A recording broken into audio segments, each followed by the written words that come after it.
Hola, ¿cómo están? Bienvenidos a una nueva edición de Cambio de Grado, en donde vamos a estar hablando sobre la importancia de los refugios que se generan en algunas partes de nuestro planeta, de nuestro país, que permiten que se conserve la biodiversidad y también la flora y la fauna.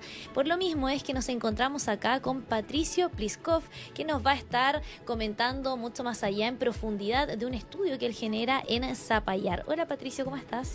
Hola, buenas tardes. Bueno, Patricio es académico de la Universidad de los Andes y nos va a empezar a explicar primero en qué consiste este estudio que ustedes generaron en Zapallar. Bueno, llevamos ya casi 5 años estudiando toda la zona que se conoce como los bosques de Zapallar, que están entre la comuna de Zapallar y Papúo.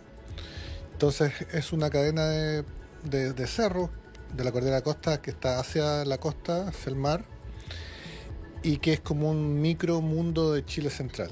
Tiene todas las laderas, los tipos de laderas que hay en Chile central, y por eso es una zona muy interesante para estudiar los refugios climáticos.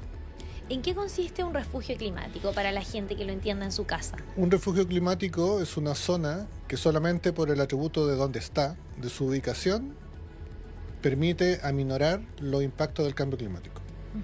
Esa es como la definición genérica. Y en el marco del cambio climático, ¿cuáles son las mayores transformaciones que se proyectan en, por ejemplo, la flora y la fauna en nuestro país? Los cambios que se esperan, bueno, hay como dos grandes tipos de cambios. Uno es el movimiento altitudinal, es decir, que las especies y los ecosistemas busquen zonas más altas, ya que son más frías y más húmedas. Y el otro cambio es el cambio latitudinal, que las especies se muevan hacia el sur, en el caso de Chile, hacia los polos, y en el caso de Chile, hemisferio sur, hacia el sur, también buscando zonas más frías y más húmedas. Y ahí, por ejemplo, ¿cuál es el rol que juega el refugio climático respecto a, de cierta manera, cuidar, conservar lo que es nuestra flora y nuestra fauna?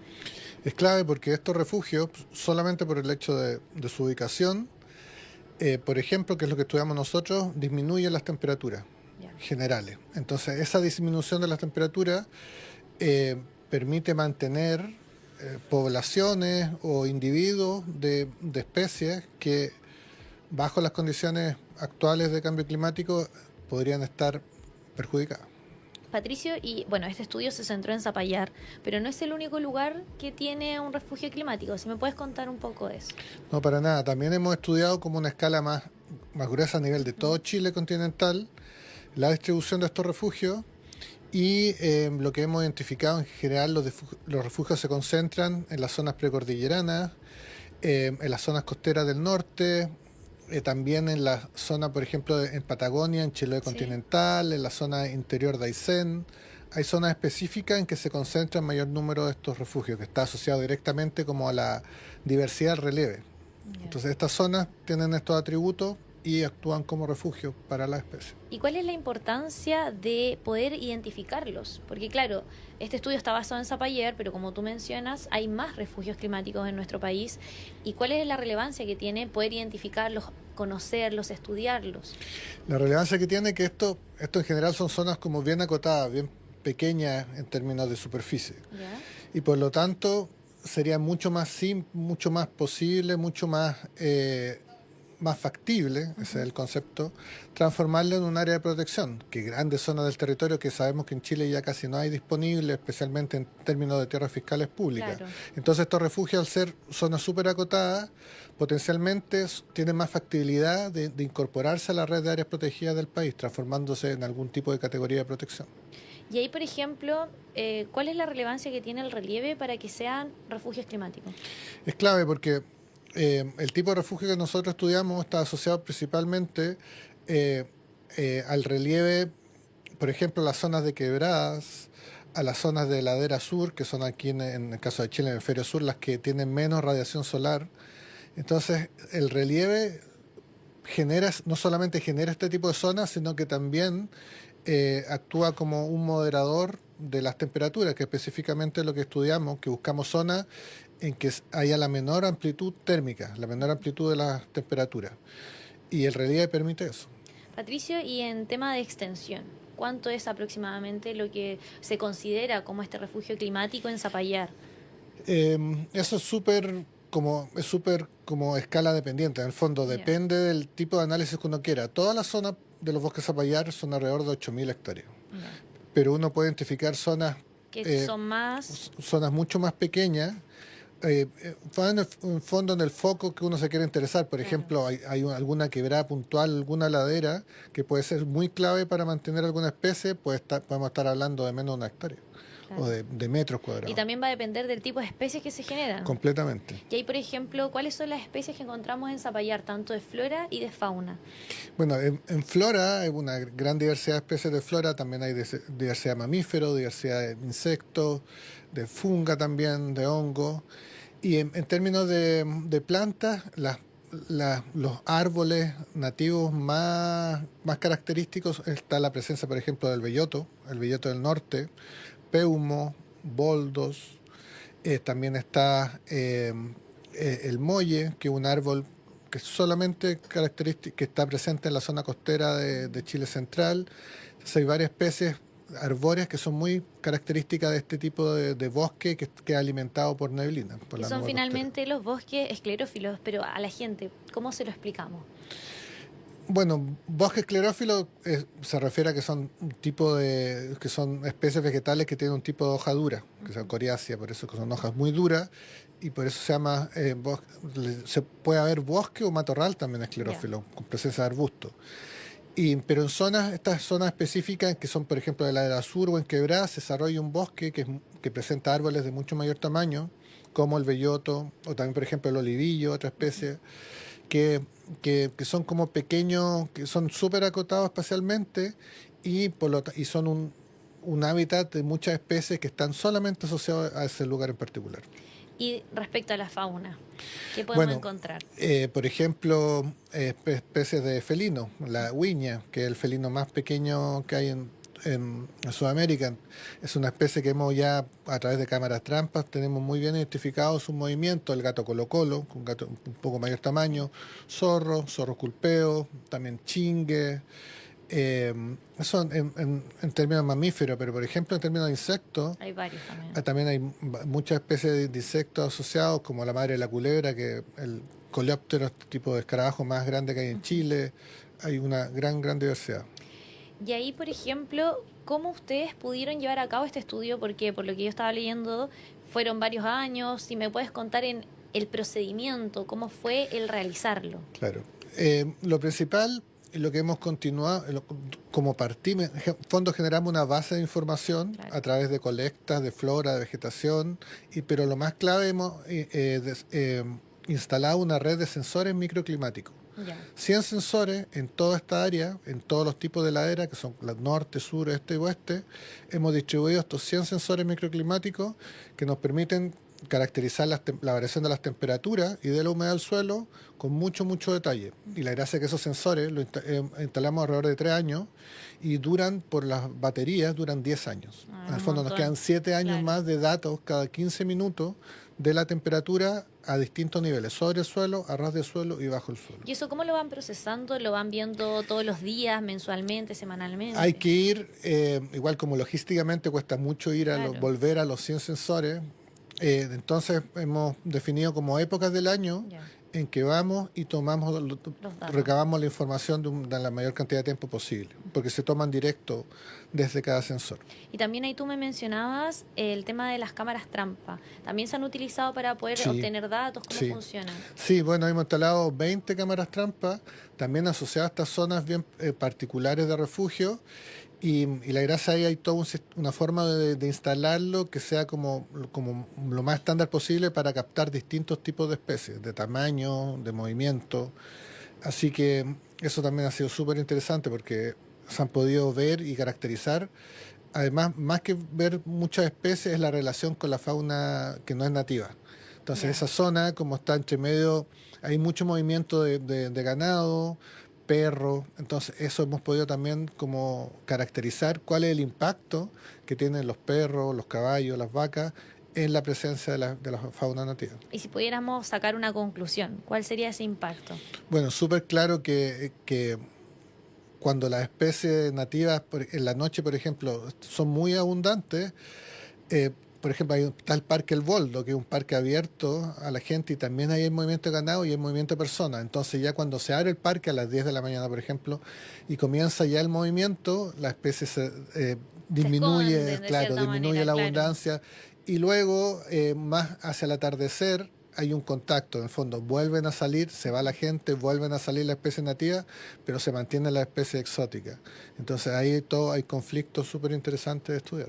Y ahí, por ejemplo, ¿qué le podemos decir a la gente? Porque ha estado mucho en tema la tenencia de las Sí. mascotas, sobre todo en lugares que son protegidos, que son humedales, también pasa mucho. Que claro, vas con tu perrito, tu gatito, porque quieres llevarlo de paseo, pero esto impacta directamente a la fauna nativa, No, finalmente. completamente. Por ejemplo, en el Parque Boldo ahí hay una labor súper exhaustiva de la Corporación Bosque Zapallar, que es la que maneja el parque, y está completamente prohibido ingresar con perros. Pero así todo, la gente Lo mete hace los perros en igual, la mochila, claro. hasta en la cartera, Cuando son y chiquititos, sí, igual pues. entra con perros. Es muy difícil. Se ha tratado, como es un cambio de educación finalmente, pero va a tomar su buen tiempo. Cada vez menos gente, pero sigue ingresando gente con perros. Y ahí, por ejemplo, ¿cómo podemos graficar lo que sucede con esta relación entre las especies nativas y las especies introducidas finalmente por el ser humano para contarle a la gente el impacto que generan enfermedades? Bueno, hay cosas súper evidentes y claras, por ejemplo, enfermedades, ciertos parásitos que transfieren los perros a los zorros, porque eso Claro, lo hemos visto sí. zorros con estos parásitos, que son de perros. Así que es algo mucho más potente que solamente que el perro, porque dicen, pero si va a estar al lado mío, no, eso Claro. no es el punto, sino que no pueden ingresar solo. Y por otra parte, ya de lleno con el estudio, ¿qué es lo que sucede comparándolo con los datos que se tenían antes? Ujú. Porque anterior a este estudio, ¿tenían algunas cifras con cómo lo están comparando o ya de aquí se parte hacia el futuro? Eso es muy interesante porque datos microclimáticos hay muy poco en Chile. Ujú. Hay en el sur, en algunas zonas específicas, pero aquí en la zona central hay muy poco dato. Y entonces estamos levantando como un nuevo tipo de información. Claro. Por ejemplo, los datos de estaciones meteorológicas, como los datos estándar, en zonas cercanas ahí marcan más o menos una fluctuación como lo normal de la temperatura entre la mañana y la tarde, de alrededor de 15 grados, 20 grados, así en estaciones extremas. Y ahí, como siempre lo menciono, que uno de los sensores que está en una ladera norte, Ujú. en la zona de la Judea hacia Catapilco, que es la parte donde tiene más como incidencia directa la luz solar, una parte como más seca se podría decir, un sensor en diciembre del 2023 marcó 10 grados Celsius en la mañana y 54 grados Celsius en la tarde, a las 4 de la tarde. Impresionante el Entonces cambio. son más de 40 grados Sí, de variación en un día. sí. Y eso tiene un impacto gigante En la para fauna y en la la fauna, flora. en la flora, en todas las, claro, porque es una variación muy grande, entonces eso tiene un impacto fisiológico, etcétera. Así que ese tipo de cosas son son datos nuevos. Siempre se Claro. sabe que, por ejemplo, que los bosques, bajo el bosque se Es modera esta más, amplitud, claro.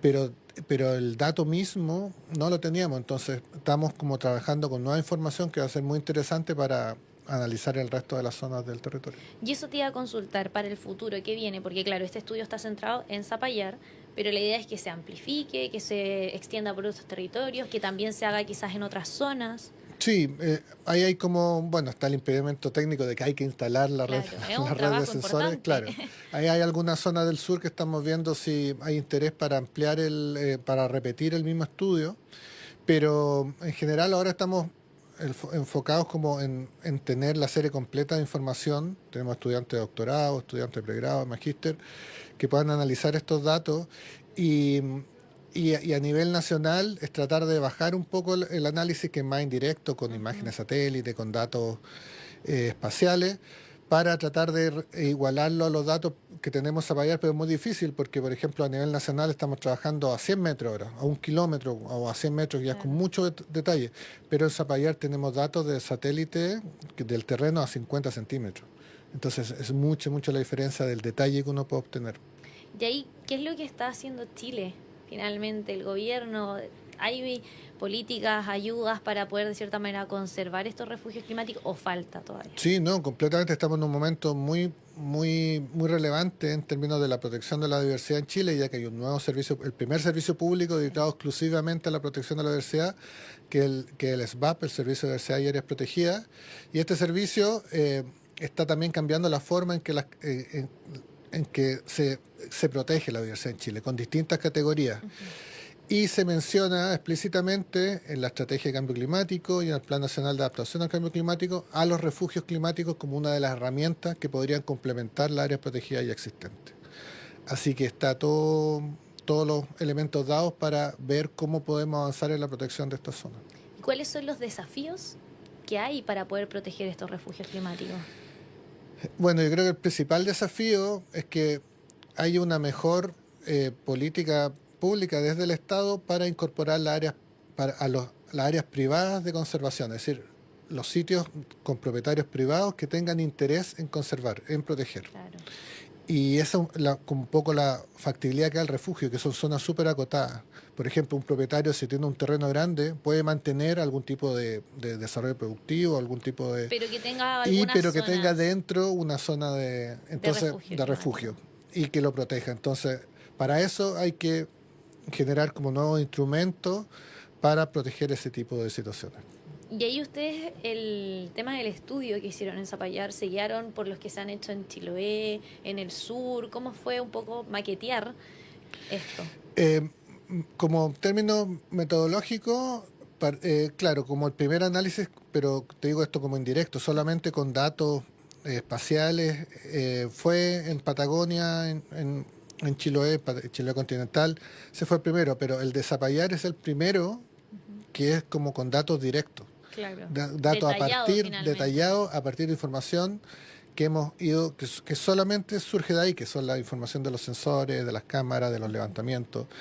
Eso es lo interesante y eso es lo como replicable en otras zonas, que se genera como una base de información climática, vegetacional, de biodiversidad, que posteriormente puede ser estudiado como refugio.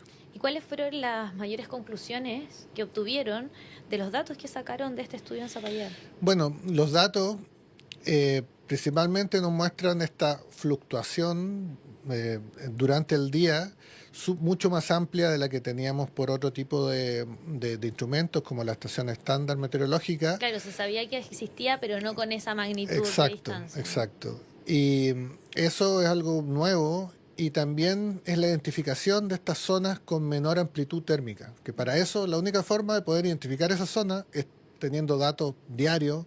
Los sensores toman cada 15 minutos de información, ese es mucho dato, Claro. y que te permita llegar a analizar estadísticamente la información para identificar estas zonas que tienen menor amplitud. Es decir, que durante el año varían menos, independiente de la estación. Pero finalmente igual tienen esa variación que es importante también registrarla. Exactamente. Y ahí también, respecto a las conclusiones que sacaron, ya tenemos el que conviven las especies nativas con las exóticas, pero también cómo es el comportamiento de las especies que se encuentran en el lugar. Y también, si me puedes comentar un poco respecto a lo que es desde la vegetación, porque se ha visto que hay mayores temperaturas, también hay menos agua, menos humedad. Sí. ¿Cómo se han visto afectadas? Bueno, eso es muy interesante porque como hay un contexto regional que es el de la mega sequía, ¿cierto? Sí. Que en la zona central, desde el año 2010 estamos en una constante mega sequía y de hecho en la misma zona, antes que instaláramos los sensores, se notaba ya que, por ejemplo, el año 2019 ya era como un quiebre en que se veía la vegetación muy seca, algunas especies arbóreas, los peumos, por ejemplo. Las hojas empiezan como a poner café, sí. El follaje, que se llama el empardamiento, browning se dice en inglés, el empardamiento. Pero lo interesante que hemos visto es que con muy pocas lluvias, si hay lluvia, aunque sean concentradas o pocos eventos de lluvia, la recuperación es muy rápida. Impresionante. Y de hecho, ha sido súper bueno como desde donde tenemos instalados los sensores, porque teníamos como un año como de mega sequía, así como más o menos normal, y los últimos 2 años han sido muy lluviosos. Y ahí se ha podido comprobar cómo ha ido aumentando, ¿cierto? Exacto, se ha podido ver los impactos que tienen estos años lluviosos y cómo y la capacidad de recuperación que tiene la vegetación, que es muy alta. Claro, y al tener nuevamente esta recuperación de vegetación también llegan llega la fauna, ¿no? Claro, todo se vuelve a componer muy rápidamente, es mucho más rápido de lo que pensamos. Entonces, ¿qué podemos hacer también para cuidarlo respecto al tema de la sequía? ¿Qué se puede hablar a la gente, concientizar también? Bueno, yo creo que, bueno, además hay como un pero en esta zona que es la influencia de la neblina. Entonces tenemos la suerte que es como un Que cheque, un llega, seguro. claro, que va a estar. Porque la neblina ya hemos calculado con trabajo de tesistas que el 18% del agua que capta la vegetación proviene por de la neblina. nube, de la neblina. Aunque llueva poco, Igual. tiene siempre esa constante entrada de agua. Pero ahí lo principal, bueno, el primer mensaje es tratar de transformar lo menos posible la cobertura natural. Esta Claro. zona tiene el atributo de los bosques zapallar, que es prácticamente, a excepción de las partes bajas hacia los centros poblados, todo mantiene su cobertura natural. Claro. Así que eso es lo primero, es tratar de No. transformar lo menos Claro. posible esta zona para que los impactos sean todavía menores. Y ahí, por ejemplo, hay vías de reforestación en algunas zonas, recuperación. Es que tengo la suerte que esta zona se mantiene en un estado muy prístino, en Ya. general, muy poco perturbado. Muy Así que, nativo, básicamente. claro, por ejemplo, hubo un incendio, han habido 2 incendios en la zona en los últimos 5 años. El último fue súper grande, que partió desde Zapallar, tomó Papúo. Entonces hemos podido ver la recuperación en las zonas que se quemaron. Y te vuelvo a repetir, ha sido muy, muy rápido, especialmente las zonas del Se matorral empieza a esclerófilo. recuperar bastante rápido. Claro, en menos de una temporada Ya ya hay. vuelve la vía y vuelven los procesos y todo súper rápido. En zonas de bosque, de más quebrada, complicado. es más lento. Entonces, todo eso son como aprendizajes que nos permiten prepararnos ante nuevos incendios que van a seguir cada vez más, van a seguir ocurriendo. ¿Y qué viene para el futuro respecto a ustedes con este estudio? ¿Quieren ampliarse más en extensión, tener nuevos datos? Bueno, primero que todo es seguir analizando ahí la continuidad de los datos de los sensores, tener como una serie de tiempo más amplia para como abordar nuevas preguntas, nuevos análisis y tratar de caracterizar estos microrefugios espacialmente con el mayor detalle posible. Claro, porque finalmente los agregamos en microrefugios, pero se van subdividiendo. Exacto. Eso como depende con el lente que uno lo mire finalmente. Y podemos ir hasta zonas muy específicas, hasta zonas más amplias, como a nivel del paisaje. Así que ahí está el desafío de tratar de identificar estos refugios con el mayor detalle posible y así tener las bases más sólidas posibles para poder transformar estas áreas en alguna categoría de protección. Y ahí, para poder lograr que estén en alguna categoría de protección, ¿cómo se viene el camino? Sí. Eso es lo que mencionaba anteriormente, que faltan incentivos del Estado para que los privados vean con sentido el poder identificar estas zonas como de protección o mantenerlas y conservarlas. Pero repito, el SBAP, el nuevo servicio, viene con muchos nuevos instrumentos, incluso económicos, para este tipo de incentivos. Así que estamos en un muy buen momento de aquí hacia adelante en que vamos a probar estos incentivos y vamos a poder generar nuevas formas de protección que antes hace un año, claro, no se veía. no existían. Y ahí, bueno, se elige Zapallar. ¿Por qué? Bueno, se elige Zapallar y este bosque porque es algo muy particular. Es como una estribación, una parte de la cordillera de la costa que llega prácticamente hacia el mar. Entonces, de hecho, Zapallar está pegado, el cerro está pegado a la costa. Y esto hace que la nube que viene de la Camanchaca llegue directo sobre los bosques. Esta humedad. Y genera esta humedad constante. Estas condiciones casi no se dan en la zona central de Chile. Solamente hacia el sur podría ser Laguna Verde en Valparaíso, claro, pero esa zona ya está completamente transformada por explotaciones forestales. Y eso tenemos la suerte en Zapallar, que aún es muy prístina. Más del 95% de toda la zona, de estas 8.000 hectáreas, mantiene solo vegetación natural. Y ahí está el desafío, mantenerlo. Eso te iba a decir, porque finalmente ya tenemos el ejemplo de otras zonas en donde se ha intervenido, se ha hecho esto del monocultivo, de dejar las forestales. ¿Cómo podemos conservar lo que tenemos para no intervenirlo? Claro, ahí yo creo que llamaba a la gente, a la industria. Es clave como descomprimir la presión inmobiliaria, porque en toda esta zona de Papúo, Zapallar, Cachagua, hacia Maitencillo, se están generando muchos proyectos inmobiliarios en las partes bajas. Claro. Pero primero comienzan abajo y después empiezan cada vez más subir, arriba. sí. Entonces, tienen que existir instrumentos de planificación que que limiten la extensión hacia zonas más altas de estos proyectos. Y por último, el llamado a la gente de la conservación, de que aprendan, de que busquen, que sepan, que conozcan, pero siempre cuidando. Bueno, lo principal es eso, lo que tú señalas, en el fondo, conocer lo que se tiene. Esta zona de los bosques Zapallar está a 1 hora y media de Santiago, tampoco Claro. no requiere, y además no requiere ningún tipo de, de equipamiento o de edad. Cualquier persona puede Puede ir ir a disfrutar exactamente, finalmente. y puede conocer, puede visitar esta zona y darse cuenta del valor que tiene. Es algo completamente abierto y público. ¿Y cuál es la importancia de cuidarlo? Bueno, es clave porque finalmente una zona tan pequeña nos puede servir como una especie de ejemplo de lo que va a pasar y de lo que está pasando en otras zonas del territorio. Y por eso es clave tener como ordenar el acceso de la gente también, porque tampoco es decir que todo...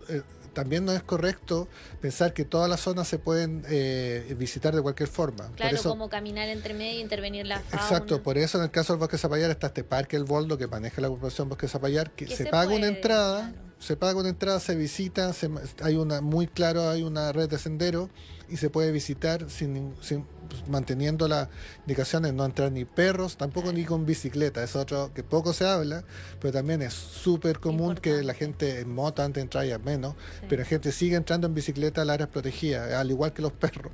No se puede entrar con bicicleta. También genera un gran impacto. Así que eso también es como un mensaje, ni perros ni bicicleta. Y siempre ver las normas que hay y también cumplirlas. Si uno puede disfrutar, Sí, pero cuidando, que es lo sí, importante. no cuesta nada. Bueno, gracias Patricio por estar con nosotros hablando sobre este estudio tan importante que se hizo en Zapallar y que también puede servir para que en otros lugares Para de otras Chile zonas del país. se haga. Exacto. Muchas gracias por la invitación. Bueno, y como siempre, gracias a ustedes por estar acá con nosotros en esta nueva edición de Cambio de Grado y como siempre, la recomendación y la invitación es a que vean megatiempo.cl. Nos vemos en la próxima, que estén bien.